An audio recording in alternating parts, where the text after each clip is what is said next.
Okay, so this is Shiraz, the personal trainer, coming to you with my personal training hat on today, and I have finally decided on the content for rule number 4. Now, if you're thinking, well, what the hell are you talking about, rule number 4? What's rule number 1, 2, and 3? Well, if you've been following along, you may remember I've made a couple of videos about things that I see in the gym. So rule number 1 is all about leaving your ego outside the door before you walk in.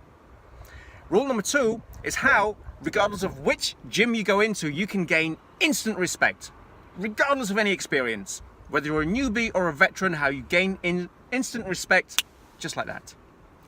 Rule number 3 was a compilation of all the stereotypical gym idiots that you see in the gym, and all the stupid things that they do in the gym that they shouldn't really be doing in the gym. So, if you haven't seen these videos, I'm going to put a link below so you can catch up on those.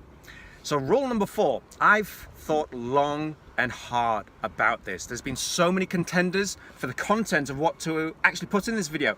Contenders being things like the things that I see.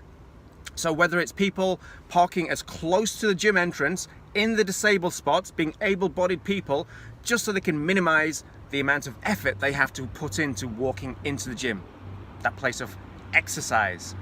Or people walking out to the toilets, clearly not having washed their hands. What's even worse is when they walk out the cubicles and you know they've gone in for a number and they still haven't washed their hands, and then they go and touch the equipment that everybody else has to touch. Whether it's people who I see with a hand towel, just throw it on the floor, and then when they're all kind of sweated up, they then decide wipe the sweat from under their armpits, and then with that same towel wipe the sweat from their face. So many things. But the winner of rule number 4 has got to be swinging. Swinging in the gym. Yes, I said swinging. I'm talking about being unfaithful and engaging in multiple activities. No, this isn't Shiraz, the love doctor, coming to you with a relationship advice. This is Shiraz, the personal trainer, coming to you with things that I see. So when I mean swinging, you're swinging body parts just so that you can feed rule number 1, which is ego, and lift a heavy weight. So you're being unfaithful to the actual muscle group that you're wanting to train. You are engaging in multiple activities, i.e. multiple muscle groups, and so minimizing the actual 100% strain that you really want to put on that one muscle. You are maybe using 5% of shoulders, 10% of back, 10% of momentum. That only leaves you, well, do the maths, it only leaves you less than 100% on the actual body part that you're wanting to work. So I've made a video just to show you what I mean. Now, just for the record, Mrs. Mers, I just want you to know I don't do it and I don't contemplate it. Swinging is not my thing. If it's your cup of tea, whether it's in the gym or in the bedroom department, doesn't really matter.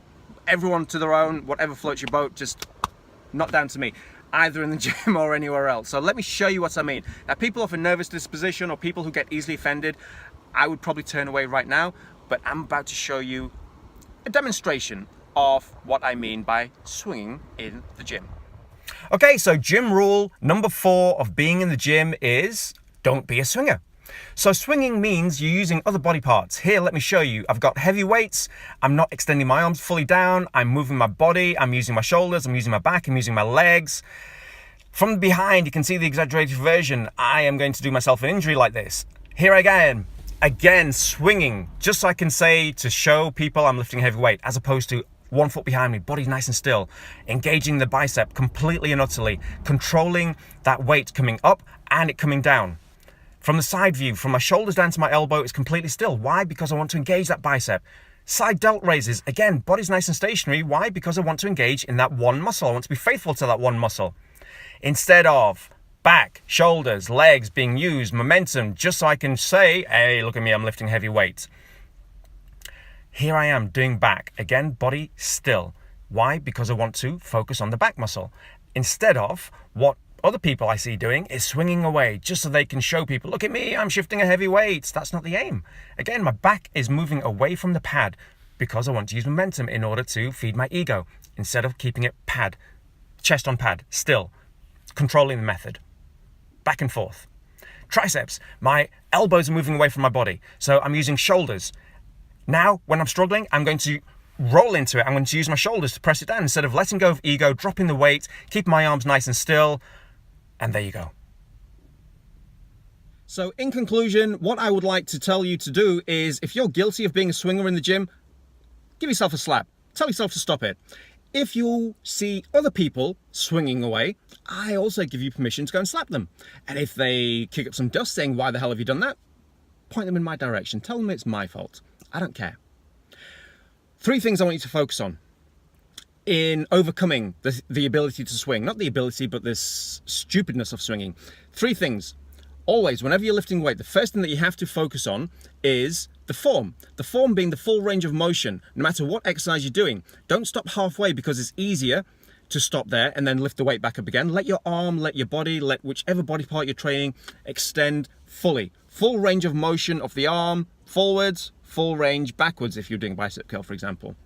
It's easy to stop there and then lift back again. What's easy isn't going to develop your muscles.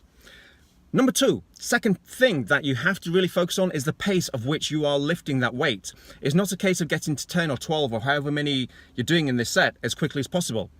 Minimizing the amount of time that your muscle is under strain. The concentric part, the lifting of the weight, is important. Also, the eccentric part, the lowering of the weight, is important too, because that is keeping your muscle under strain and tension for longer. The longer you can keep your muscle under tension, the more it's going to develop, the more it's going to grow, the more it's going to start looking the way you want it to look. The third thing is then the weight. Only after you've focused on the form and the pace. Once you've got those 2 bad boys locked in, then you can look at the weight. If the weight is affecting your form and your pace, then the weight is too heavy.